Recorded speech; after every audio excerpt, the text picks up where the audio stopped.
Hi, I'm Cailey, a librarian here at Mentor Public Library. And I'm Meg, also a librarian, and welcome to this week's edition of All Booked Up with Cailey and Meg, where each week we give you different book recommendations related to a specific theme. Now, this week, Thanksgiving is coming up, so we wanted to look at cookbooks again, but kind of give you some ideas of maybe some recipes you can use for Thanksgiving if you want to try something different, or really these books you can probably just use all year as well. So we're excited. That's true, and we like any excuse to look at good food. And all of the books that we talk about today are available from the library, as well as online through Libby or Hoopla with your library card for free. All right, so Meg, start us off. So my first cookbook today is the new Ina Garten book, Modern Comfort Food. I love Ina.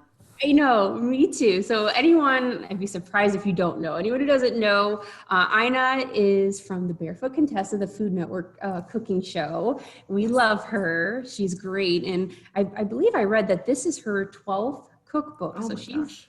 got a lot under her belt. And this one is all cozy food. So if you want to try something new for Thanksgiving, but you still want that classic comfort food feel, I think this one's going to have some good options in there for you. In the introduction, Ina writes that while you may be miserable before and after eating a cookie, I'm kind of paraphrasing, it's pretty hard to be miserable while eating a cookie, which, can be dangerous if taken too far, but I think shows the emotional appeal of comfort food, which is why this book seems appealing. And this is a really good time for a comfort food cookbook. I think everyone this year needs some comfort food. Yes, exactly. Exactly. So this book has 85 different, which I thought was a big number. I guess most have that amount, but 85 recipes in this book, ranging from chicken pot pie soup, outrageous garlic bread, Boston cream pie. I mean, I'm just salivating right now.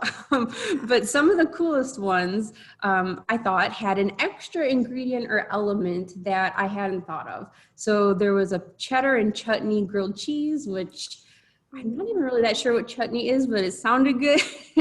Waffle iron hash browns, where you make them in a waffle iron. That sounds good.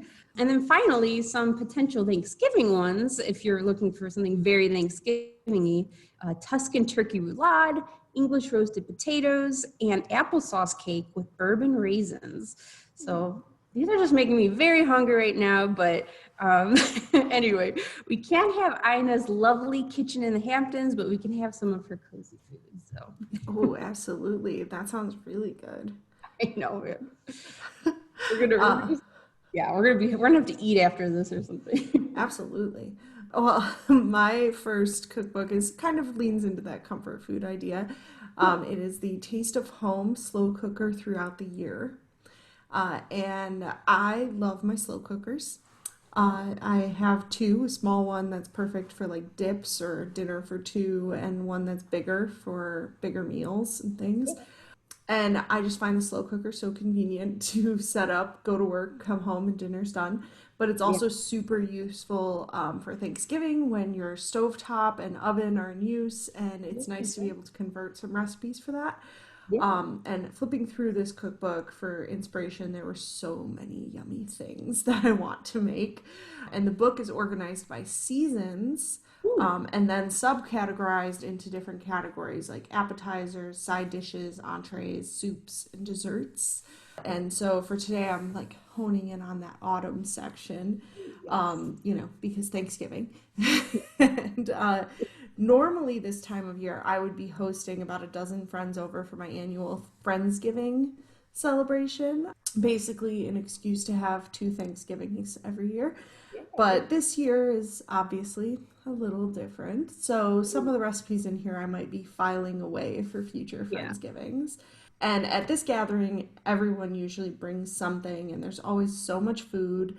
And looking through this cookbook, I found a few things that I feel like would work well for my future Friendsgivings. One of which was the apple cranberry cider. I love to have a good hot cider for Friendsgiving and, anytime really. But the slow cooker makes it so easy. And I liked that this one had a twist on it by adding the tart cranberry juice in. And then there was a recipe in here for corn spoon bread, which I don't believe I've ever heard of before, but Mhm. sounds like it's a kind of a cross between cornbread and like a corn souffle. And a friend of mine brought one of these types of things to Friendsgiving a few years ago, and it was gone. There was no leftovers of that. So I think Cool. that might be a fun thing to try. And it seems really simple, and I like that, it would be all set up on the side. Yeah.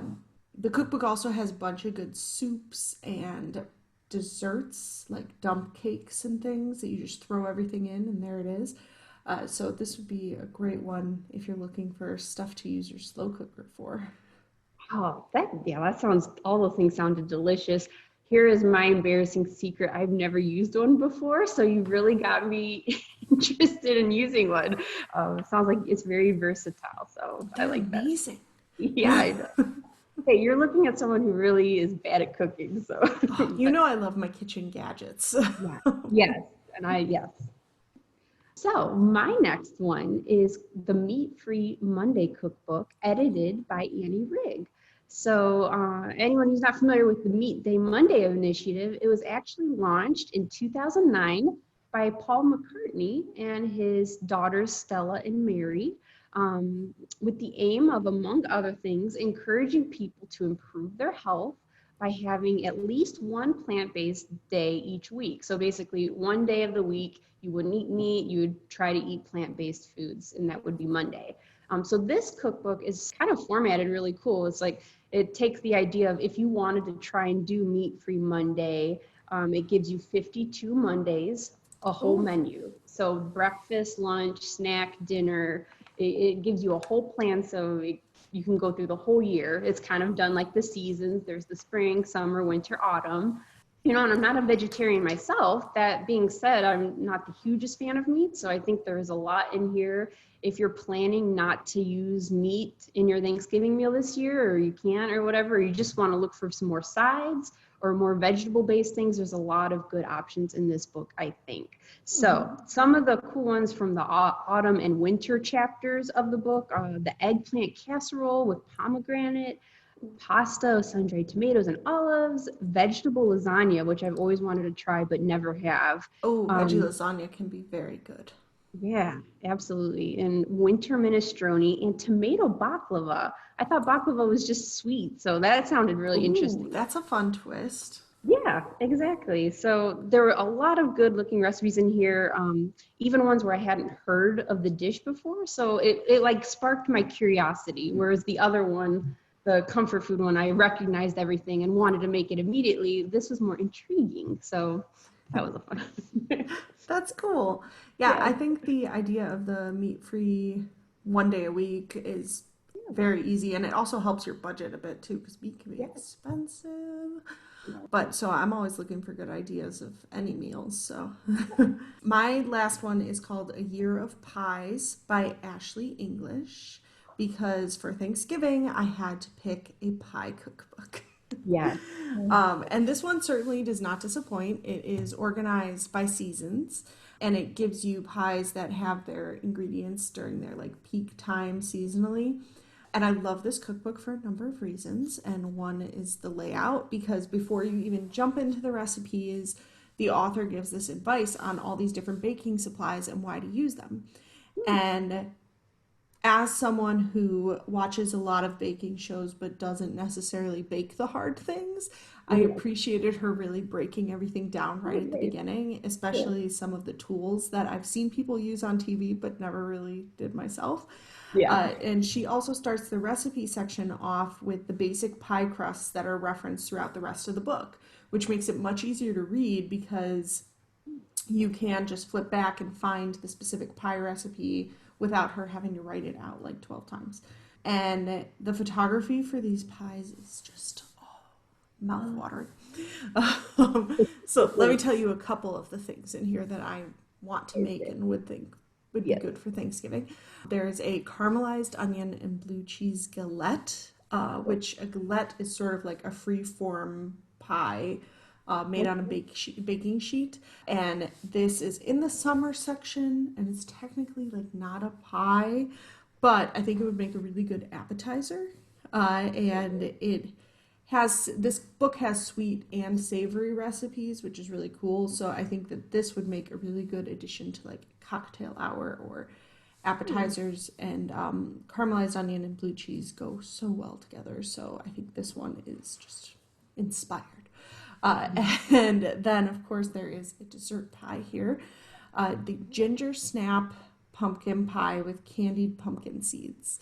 So we're all going to be eating pumpkin pie later this week. So why not put just a slight twist on it? I like this easy variation of just kind of switching up the pie crust to be a ginger snap crust because I love that like ginger snap bite that you get with like the gingery thing and the pumpkin. I think it would just go so well together. And the candied pumpkin seeds on top is just genius because I do enjoy pumpkin seeds, and I think like making them candied and adding it on top, different texture. So I add pumpkin seeds to salads this time of year all the time, and I think making a candied version for pie is just a great idea. Just a little twist to your usual pumpkin pie. So Man, I love pie. So you who ended on, doesn't? I know, a perfect ubiquitous classic for Thanksgiving. You got to make pie. So I think I'm going to check that book out. So thank you guys for listening to us this week as we gave you maybe some recommendations to spice up your Thanksgiving menu this year. Yes. Next week, we're going to be doing something I don't think we've done before, which is audiobooks. Great audiobooks for teens. So some of our favorite young adult audiobooks that we've listened to or enjoyed. Audiobooks kind of give you a whole new experience with stories. So I think it's going to be fun to talk about that. Yes, and I do go through quite a few audiobooks myself, so it's an Yeah. easy one for us to tackle. Yeah. So hopefully you enjoy these cookbooks. Happy Thanksgiving and happy reading.